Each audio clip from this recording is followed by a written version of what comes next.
اور اپنے اداروں کو چلانے کا آپ کو اختیار دیا گیا ہے۔ اور یہاں پر کسی بھی شہری کو مذہب یا ذات کے بنا پر یا زبان کے بنا پر اور سرکاری ادارے میں داخلہ دینے سے انکار نہیں کر سکتے۔ یعنی یہاں پر آپ کو کیا دیا جاتا ہے کہ آپ کو تمام مذہبی آزادی دی جاتی ہے، کیونکہ آپ بڑے بڑے اداروں میں داخل ہونے سے آپ کو کوئی نہیں روک سکتا، کیونکہ وہ آپ کا حق ہے۔ تو آپ کون سی ذات کے وہ نہیں دیکھتے، کون سے مذہب کے نہیں دیکھتے، یہ مذہبی ادارے جو سرکاری ادارے ہوتے ہیں ان میں ہر مذہب کے لوگ آ جا سکتے ہیں، نہ آپ کو روک سکتا ہے۔ اور مذہبی اقلیتوں کو اپنے پسند سے تعلیمی ادارے بھی کھول سکتے ہیں۔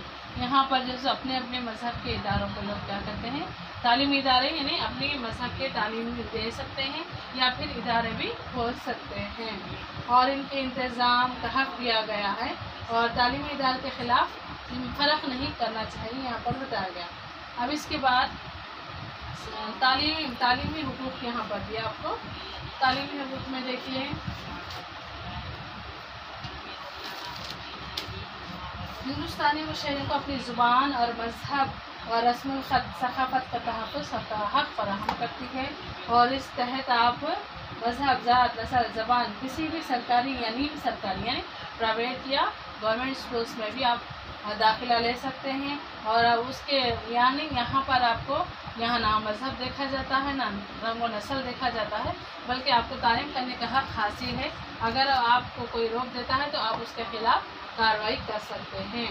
یہاہاں پر لسانی اور مذہبی اقلیتوں کو اپنی پسند کی تعلیمی ادارے قائم کرنے کا بھی حق حاصل ہے۔ آپ اپنی پسند سے تعلیم حاصل کر سکتے ہیں، آپ اپنی پسند سے جو ہے سو پیشہ اختیار کر سکتے ہیں، کچھ بھی کرنے کا حق آپ کو یہاں پر دیا گیا ہے۔ اس کے بعد استحصال کے خلاف چارہ جوئی کا حق۔ استحصال کا چارہ جوئی کا حق کیا ہے؟ دستور میں تمام شہریوں کو تحفظ کے لیے سپریم کورٹ یا ہائی کورٹ کو جانے کا حق آپ کو دیا گیا ہے، کیونکہ آپ کے حقوق کو اگر کوئی سلب کر رہا ہے یا ختم کر رہا تو آپ اس کے خلاف عدالتی کارروائی آپ کر سکتے ہیں۔ استحصال کرنے کا مطلب کیا ہے؟ آپ اپنے دوسرا آپ کو استعمال کر کے آپ کو غلط کاموں میں یا غلط چیزوں میں پھنسا سکتے ہیں۔ تو اب اس کے بعد بنیادی حقوق کے فرائض دیکھیں، ہم اہم خصوصیت پڑھیں گے۔ بنیادی حقوق کے اہم خصوصیت کیا ہے ملتا؟ سب سے پہلے ہمارے دستور کیا ہے؟ سب سے بڑا مفصل ترین ہے، اور اس میں منفی اور مثبت دو طریقے کے ہیں۔ شہری اور غیر ملکوں میں فرق ہے، اور تمام طبقات کو یہ قابل مطلع عدلیہ کے ذریعے قابل نفاذ کرنا، یہ تمام چیزیں یہاں پر آپ کو بنیادی خصوصیات میں بتایا گیا ہے۔ بنیادی خصوصیات ہونے کے بعد آپ کو بنیادی حقوق اور بنیادی فرائض فرائض کیا ہیں آپ کے، اور آپ کے حقوق کیا ہیں، اس میں آپ کو بتایا گیا ہے۔ دستور کیا ہے؟ دستور کو پتہ ہے کہ ہندوستانیوں کا بنایا ہوا دستور تھا آزادی کے بعد، تو اس میں بنیادی حقوق اور بنیادی فرائض آپ کے شہریوں کے لیے یہاں پر رکھا ہے۔ تو ان میں یہ تمام چیزیں آپ کو شامل کیا گیا ہے، آپ کو یہ تمام چیزیں آپ کو اس میں دستور میں مل جاتی تھی۔ تو یہاں پر دیکھیں اس میں کیا ہے بولے تو مفصل ترین کیوں ہے دستور؟ کیونکہ اس میں تمام بنیادی حقوق، بنیادی فرائض، رہنمائی اصول، رہنمائی فرائض، یہ تمام چیزیں آپ کو اس کے اندر بتائی گئی ہیں، اور اس کے بعد یہ آپ اپنے حقوق کا استعمال کر سکتی ہیں، اور آپ کے فرض کیا ہیں ایک اچھے شہری ہونے کے یہ تمام چیزیں آپ کو اس کے اندر بتائی گئی ہیں۔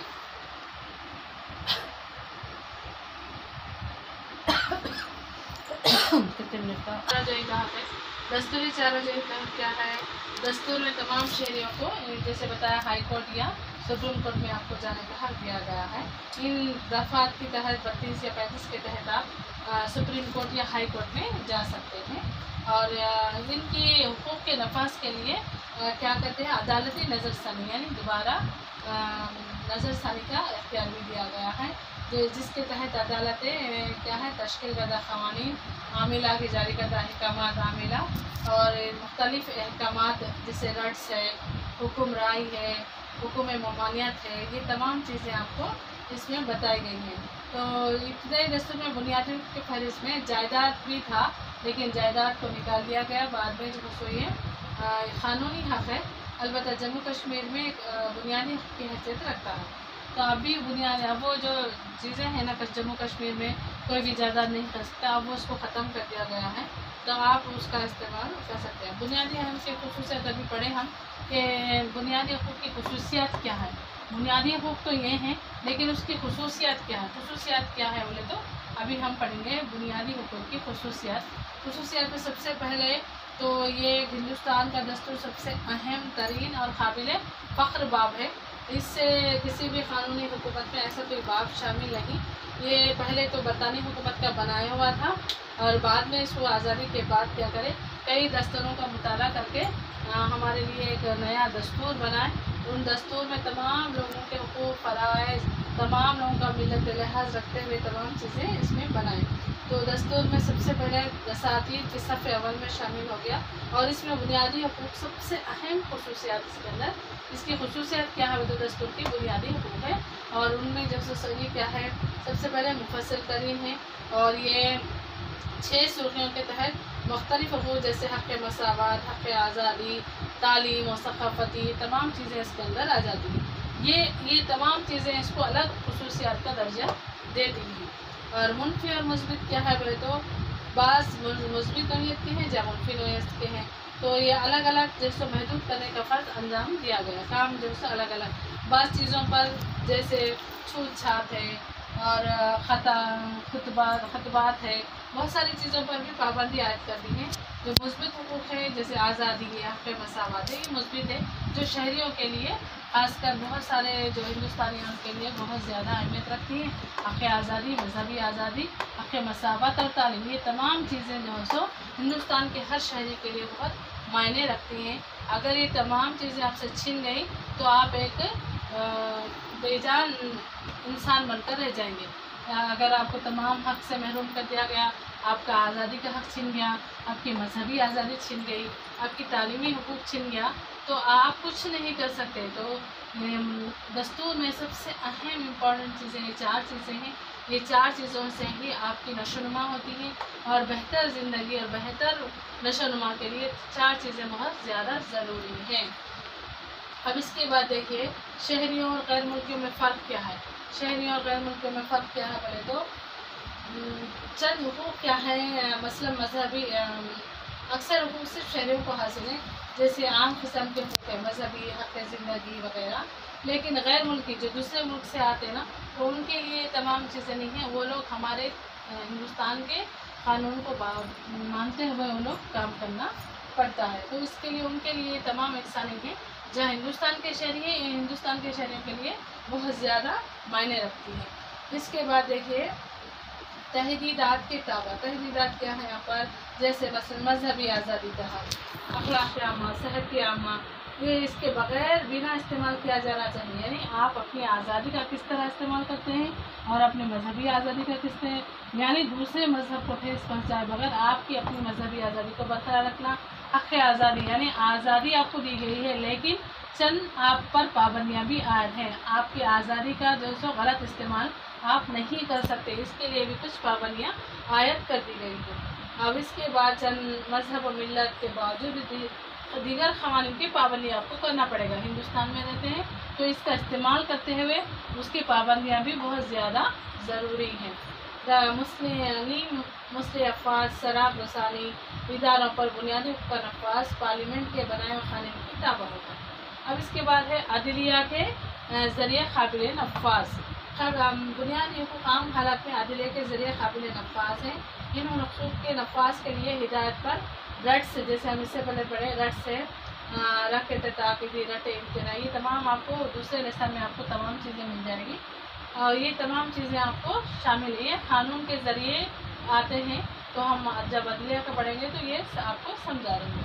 काबिल मुअत्तली क्या है, इमरजेंसी के दौरान जो हुकूक़ को ख़त्म भी किया जा सकता है। अगर बाज़ हालात ऐसे हो जाएंगे तो ये सब आपको ख़त्म करने का हक़ भी दिया गया है, लेकिन उसके लिए हम अदलिया से रुजू नहीं हो सकते। और सुप्रीम कोर्ट के एक फ़ैसले के दौरान कि हक़ ज़िंदगी किसी भी सूरत में मुअत्तल नहीं किया जा सकता। हक़ ज़िंदगी यानी आपको ज़िंदा रहने का हक़ आपसे कोई नहीं छीन सकता। इसके बाद देखिए पार्लियामेंट में तमाम दस्तूर के ज़रिए इन हुकूक़ में तब्दीली कर सकते हैं। 1978 में हक़ जायदाद को जैसे निकाल दिया गया है उसी तरह बाज़ में तरमीम कर सकते हैं, लेकिन पहले के हुकूक़ को नहीं निकाल सकते। अदालती बालातर। अदालती बालातर क्या है बोले तो यहाँ पर बुनियादी हुकूक़ खसूसियत भी क्या है, यहाँ पर मुताबिकत और समझौते की हैसियत रखते हैं। अमरीकी के अदालती बालाकरी और बरतानवी एक तवाज़ुन कायम रखने की कोशिश करते हैं। इनमें सबसे जो है सो बुनियादी हुकूक आपका इम्पोर्टेंट है, अहम ज़रिया है जो लोगों को अपनी ज़िंदगी जीने का हक देता है। इसके बाद हम पढ़ेंगे बुनियादी फ़राइज़। तो हिंदुस्तान ने शहरी पर कौन से फ़राइज़ आयद किए गए हैं वो हम अभी पढ़ेंगे। बुनियादी फ़राइज़ पर अगर जाना है तो बुनियादी फ़राइज़ क्या हैं? आप हिंदुस्तान के शहरी हैं तो आपके क्या फ़र्ज़ हैं, आप कहीं के भी रहो आपके फ़र्ज़ क्या हैं, तो वहाँ के हिसाब से आपको अपनी तर्ज़ ज़िंदगी को संभालना होता है। तो बुनियादी फ़राइज़ क्या हैं? हुकूक़ और फ़राइज़। ये सबसे पहले क्या है? हुकूक़ और फ़राइज़ जो सिक्का कहते हैं ना, सिक्के के दो पहलू, सिक्के के दो पहलू होते हैं, ये एक दूसरे के बगैर नहीं रह सकते। ये दो पहलू है, सिक्के के दो पहलू। इस तरह से अगर हुकूक़ नहीं है तो फ़राइज़ भी नहीं है, फ़राइज़ नहीं है तो हुकूक़ भी नहीं है। तो बुनियादी हुकूक़ और बुनियादी फ़राइज़ सिक्के के दो पहलू कहते हैं, वो है। तो यहाँ पर एक दूसरे के लिए बहुत लाजिम और मुलज़िम है, लाजिम मुलज़िम है। कोई भी जमहूरी इन दोनों के बगैर नहीं रह सकती। जमहूरी मुल्क है तो ये दोनों चीज़ें होना ज़रूरी है, अगर ये दोनों नहीं है तो वो जमहूरी मुल्क नहीं कहलाता। अगर कोई हुकूमत अपने शहरियों को हुकूक ना अदा करे तो जमहूरियत नहीं कहला सकती, और अपने शहरी अपने फ़राइज़ अदा ना करें तो जमहूरियत ख़त्म हो जाएगी। तो जमहूरी हुकूमत है तो ये दो होना ज़रूरी है, अगर जमहूरी हुकूमत नहीं है तो ये दो भी नहीं रहते। इसलिए अगर कोई शहरी अपने फ़राइज़ अंजाम नहीं देगा तो उसको हुकूक कैसे मिलेंगे? इसलिए ये दोनों भी अपने अपने फ़र्ज़ अदा करना। अगर बुनियादी फ़राइज़ हम अदा नहीं करेंगे तो जमहूरियत ख़त्म हो जाएगी। अगर अपने शहरी अदा ना करें तो जमहूरियत खुद ब खुद से ख़त्म हो जाएगी। तो अगर हम जमहूरी निज़ाम को क़ायम रखना है तो ये दोनों को अपने हुकूक का इस्तेमाल करना, अपने फ़र्ज़ का भी इस्तेमाल करना चाहिए। तो तवाज़ुन यानी तवाज़ुन रखना चाहिए, बराबर बैलेंस बनाकर रखना चाहिए। हुकूक और फ़राइज़ की अहमियत के पेश नज़र अक्सर ममालिक में इन दोनों को शामिल किया गया है। अगर नहीं किए जा सकते तो इसमें कुछ तरमीम किया जा सकता है। 1976 में 42वीं तरमीम के तहत दफ़ा 51A के इजाफा किया गया, जिसमें बुनियादी फ़राइज़ क्या है? देखिए, दस्तूर की पाबंदी करना, जो दस्तूर है हमारे मुल्क का उनके दस्तूर की पाबंदी करना, और उसके नस्बुल ऐन और जैसे कौमी परचम है, कौमी तराना है, इनका तमाम का एहतराम करना ये हमारा फ़र्ज़ है। जैसे कौमी तराना हम पढ़ते हैं तो उसकी इज़्ज़त और लाज़मी ज़रूरी है, कौमी परचम जहाँ भी लिखा उसकी इज़्ज़त और लाज़िम हम पर ज़रूरी है। जद्दोजहद आज़ादी यानी आज़ादी की लड़ाई में जो भी रहनुमा थे ना, उनकी ताज़ीम करना, उनकी इज़्ज़त करना, उनकी बातों को अपनाना, उनके कामों को देखते हुए हमको अपने आप को उनके अंदर से ढालना चाहिए। और ये तमाम रहनुमा उसूल मक़ासिद को अज़ीज़ रखना, हिंदुस्तान के इक़्तिदार आला यानी हुकूमत को और इत्तेहाद को बरकरार रखना, और मिलजुल कर जो है काम करना, वक्त ज़रूरत पर मुल्क की दिफा करना, ज़रूरत पड़ने पर अपने मुल्क के लिए हम अपनी जान भी कुर्बान करना, मुल्क में अख़वात और इत्तेहाद को फ़रोग़ देना, ख़वातीन की विखार को ठेस न पहुँचाना, और मुल्क के मुश्तरका तहज़ीब और सक़ाफ़त कल्चर जो भी है उसको बरकरार रखना और उसकी कोशिश भी करना। कुदरती माहौल को भी बरकरार रखना, और जंगली जानवरों का तहफ़्फ़ुज़ करना, और दानिश और इंसानी दोस्ती इस्लाह शऊर को फ़रोग़ देना है। यानी हम हिंदुस्तान जैसे मुल्क में रहते तो ज़ाहिर है तमाम अलग अलग मज़हब के अलग अलग ज़ुबानों वाले अपने आप को उनके अंदर ढालना चाहिए, और उनसे दोस्ती का हाथ बढ़ाना चाहिए, उनके कल्चर के बारे में, उनके रस्म व रिवाज के बारे में, और ऐसे बहुत सारी चीज़ें हैं जो उनके हम उनके बारे में जानना ये हमारे लिए बहुत ज़रूरी है, क्योंकि ऐसे ही हम दोस्ताना ताल्लुक़ात बरकरार रख सकते हैं। कौमी जायदाद की हिफाजत और तशद्दुद से गुरेज़। कौमी जायदाद जैसे है बहुत सारी चीज़ें हैं, पब्लिक जैसे रेलवे स्टेशन, बस स्टेशन और सड़कें हैं, बहुत सारी ऐसी चीज़ें हैं जो मुल्क की जायदाद होती है उसकी हिफाजत करना, और तशद्दुद से गुरेज़ यानी लड़ाई झगड़ों से परहेज़ करना, तमाम इनफरादी इज्तिमाई शोबे में बेहतर काम करने के लिए कोशिश करना, ये तमाम चीज़ें जो है सो हम ये हमारे फ़राइज़ के तौर पे नीचे आते हैं। और इसकी नौइयत क्या है बोले तो बाज़ औक़ात हुकूक़ और फ़राइज़ के अतबार से क्या है, रहनुमाई उसूल भी हैं। रहनुमाई उसूल इसमें थोड़े से अलग दिया गया है, तो उसके लिए हम बाद में पढ़ेंगे, ये इसकी तमाम चीज़ें इसमें बताई गई हैं। अब इसके बाद देखिए बुनियादी हकूक़ के तहफ़्फ़ुज़ और नफाज की ज़मानत कैसे की जाती है वो पढ़ेंगे। बुनियादी हकूक़ की सिर्फ शमूलियत काफ़ी नहीं है, बल्कि इसके तहफ़्फ़ुज़ और नफाज के लिए बाख्तियार निज़ाम का होना भी ज़रूरी है। यानी इसका आपको इख्तियार देना का निज़ाम भी होना चाहिए। अगर ये नहीं देंगे तो हकूक़ बेमाने रह जाते। इसलिए आमिले की जानिब से दस्तदराजी की सूरत में अदालती निज़ाम की गुंजाइश फराहम की गई। आपके फ़राइज़, आपके हकूक़ अगर सल्ब किए जाते हैं तो आपको अदालत जाने का हक़ भी दिया गया है। और बुनियादी हकूक़ के तहफ़्फ़ुज़ के लिए बहुत सारे जैसे अदालतें हैं, इम्तनाई अहकाम जिन्हें रट्स कहा जाता है, इख्तियार अता किए गए हैं। इसकी जानिब से क्या करते हैं हम, अदालत अहकाम या किसी भी निजी इदारे की जानिब से अपने सामने पेश करने की हिदायत दे सकती है। अदालतें किसी शख्स के इदारे के कानून के दायरे में अपने इख्तियार इस्तेमाल करने का हुक्म दे सकती है। और अदालतों को अपने दायका से मुतवाजिज़ न होने की सूरत हिदायत दे सकती है। बहुत ऐसी चीज़ें हैं जो इसमें आपको बताया गया। और बुनियादी हकूक़ और एमरजेंसी में क्या है बोले तो किसी भी बुनियादी हक़ को मुअत्तल करने का इख्तियार हासिल होता है अगर शहरी हुकूमत के अदालती चाराजोई भी इख्तियार नहीं कर सकते। इसलिए सुप्रीम कोर्ट एक मुकदमे में फैसला दिया, इमरजेंसी के दौरान हक़ ज़िंदगी यानी आपको ज़िंदा रहने का हक़ आपको दिया गया है। अगर कोई इमरजेंसी में आपको तमाम चीज़ें सल्ब की जाती हैं तो अदालत में जाने का इख्तियार नहीं है, यहाँ पर बताया। तो डॉक्टर अम्बेडकर ने दस्तूरी तोज़े का दिफा किया और ख़तरे में पड़ जाए तो मौक़िफ़ का मुअत्तल किया जाना मसाली अहमियत का हामिल हो जाता है। रहनुमाई हकूक़ और इसमें रहनुमाई असूल और बुनियादी हकूक़ में फ़र्क क्या है अभी इसमें पढ़ेंगे। रहनुमाई असूल जैसे कहते हैं, बुनियादी हकूक़ में फ़र्क क्या है। तो रहनुमाई असूल क्या है, ये बुनियादी हकूक़ में एक दूसरे से मुमासिल यानी अलग है। दोनों का मकसद क्या है, ये भी दोनों का मकसद क्या है, अवामी फलाह बहबूद के लिए काम करना। इसमें भी आज़ादी का हक़, इसमें भी मसावत का हक़। ये भी जो सो रहनुमाई हकूक़ क्या है, ये भी अवामी फलाह बहबूद के लिए निकाला गया है। तो इसमें जो है बुनियादी हकूक़ दस्तूर के तीसरे हिस्से में बयान किया गया है। इसमें ख़ास कर क्या है बोले तो इनफरादी आज़ादी के मुहाफ़िज़ और उसकी बुनियाद की हैसियत रखते हैं। अदालतों के ज़रिए नाफिज किया जा सकता है और इनके तहफ़्फ़ुज़ के लिए आज़ाद अदलिया भी मौजूद होती है और अमिला के अहकाम को हुकूक़ के खिलाफ होने के बिना पर कालेदम करार दे सकती है। इसके मुकाबले में रहनुमाई असूल क्या है मतलब इसके बरक्स है। ये रहनुमाई असूल फलाही ममलिकत के लिए, बेहतरीन ममलिकत के लिए रहनुमाई असूल ये जो है हुकूमत पर पाबंदी ज़रूरी नाफिज नहीं कर सकती। ये तो जो है सो अदालतों के ज़रिए नाफिज करवा सकती है, लेकिन रहनुमाई असूल को ज़बरदस्ती आप पर नाफिज नहीं कर सकती। ये इन पर पाबंदी करना भी लाज़मी नहीं है, न ये अदालतों के ज़रिए हम नाफिज करवा सकते हैं। तो अगर ये नहीं भी करे तो इसके ख़िलाफ़ कोई कार्रवाई नहीं कर सकते, क्योंकि बुनियादी हकूक़ क्या है, फ़र्द के अख्तियार का है, ले पाबंदी की हैसियत रखते हैं, जबकि रहनुमाई असूल इख्तियार फराहम करते हैं। किसी किस्म की पाबंदी आयद करते हैं तो बुनियादी हकूक़ मुनफी नौयत के हैं और रहनुमाई असूल मुस्बित नौयत के हैं। तो बुनियादी हकूक़ क़दामत पसंद है, जबकि रहनुमाई असूल इनक़लाबी हैं। बुनियादी हकूक़ इनफ़रादी और शख्सी हैं, जबकि रहनुमाई असूल समाजी और फलाही। समाजी रहनुमाई असूलों में क्या होता है, ये आप कर भी सकते हैं, नहीं भी कर सकते हैं।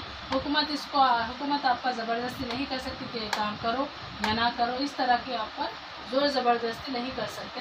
ये अदालत के ज़रिए आप पर नाफिज करवा सकते हैं, अगर ये कहें तो अदालतों के ज़रिए भी कर सकते हैं, लेकिन इस पर आप पर कोई पाबंदी नहीं होती है।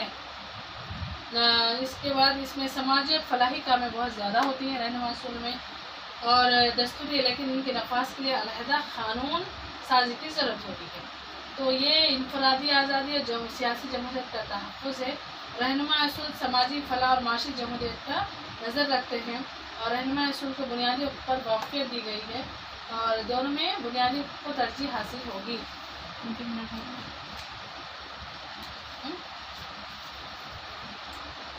अब इसके बाद देखिए समाजी तवज़ियात। हिंदुस्तान को हकीकी फलाही ममलिकत बनाना है, तो इसमें ऐसा निज़ाम कायम करना जिसमें तमाम शहरियों को समाजी, माशी और सियासी इंसाफ से बहरावर कर सके और इनकी आमदनी में अदम तवाज़ुन कम से कम हो और इसमें अपनी हिकमत अमली के शहरियों को मसावी हकूक़ और ज़राए माश का मौका मिले।